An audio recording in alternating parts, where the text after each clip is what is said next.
काशी की सिलक्यारा टनल में मौत से लड़ने के बाद अब आखिरकार सभी 41 मजदूरों को सही सलामत टनल से बाहर निकाला जा चुका है। सुरंग से बाहर निकाले जाने के बाद इन सभी मजदूरों के स्वास्थ्य की जांच के लिए इन्हें अस्पताल ले जाया गया। रेस्क्यू के 12वें दिन भी ऐसा लग रहा था कि इन मजदूरों को बाहर निकाल लिया जाएगा, लेकिन उस समय टनल में लोहे की रॉड एक बड़ी बाधा बन गई थी। हालात ऐसे बन गए थे कि अब किसी शख्स को पाइप के अंदर जाकर गैस कटर की मदद से मेटल को काटना पड़ता। ऐसे में इस ऑपरेशन में संकट मोचन बनकर सामने आए भूमिगत सुरंग विशेषज्ञ प्रवीण यादव। आखिर कैसे उन्होंने अपनी जान पर खेलकर इस रेस्क्यू ऑपरेशन में अहम भूमिका निभाई, आइए इस वीडियो में जानते हैं।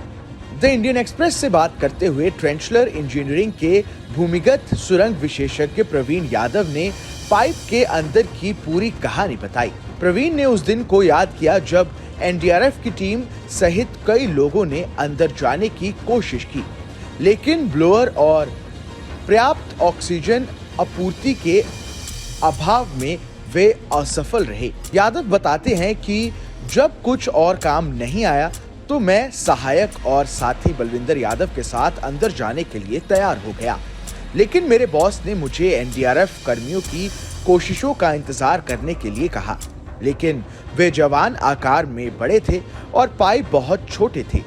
बाद में अंदर जाने का समय आया।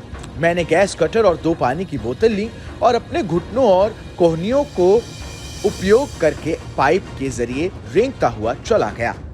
प्रवीण ने आगे बताया कि इस प्रक्रिया में अपने हाथों से मेटल के गार्डर ढूंढना, उन्हें गैस कटर से काटना और मेटल के टुकड़ों को निकालना शामिल था। इस सब से बहुत अधिक गर्मी पैदा हुई और हम पर झुलसने का खतरा मंडरा रहा था। उस तंग जगह के अंदर जाना अपने आप में कठिन है, लेकिन अंदर घंटों तक गैस कटर का उपयोग करना बिल्कुल अलग लेवल का है, जिसे बयान नहीं किया जा सकता। ये सहनशक्ति और अनुभव का खेल है।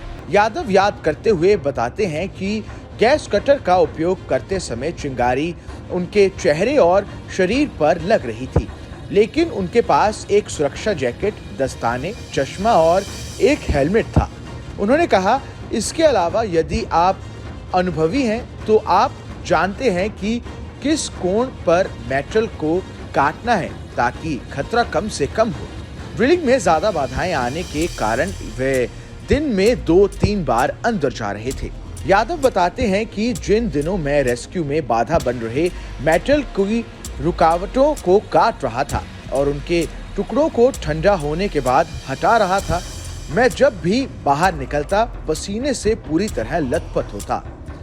यहाँ तक कि मेरे जूते भी पसीने से भर गए थे। जैसे ही मुझे हवा का झोंका महसूस हुआ, वह किसी अद्भुत एहसास से कम नहीं लग रहा था। लोगों ने मेरी सराहना की और मेरे लिए तालियां बजाई, लेकिन मैं उस पल केवल नहाना और सोना चाहता था। उन्होंने आगे बताया कि मुझे लगा कि अंदर फंसे लोग मेरे जैसे ही मजदूर हैं। मैं भूमिगत सुरंगों में काम करता हूं और किसी दिन यहाँ मैं भी फंसा हो सकता हूं। फिर कोई और मेरी मदद करेगा, जैसे मैंने इस ऑपरेशन में मदद की। इस खबर में बस इतना ही। ये खबर आपको कैसी लगी हमें कमेंट कर जरूर बताएं। देश दुनिया की तमाम बड़ी खबरों के लिए देखते रहिए न्यूज़ नेशन का डिजिटल प्लेटफॉर्म।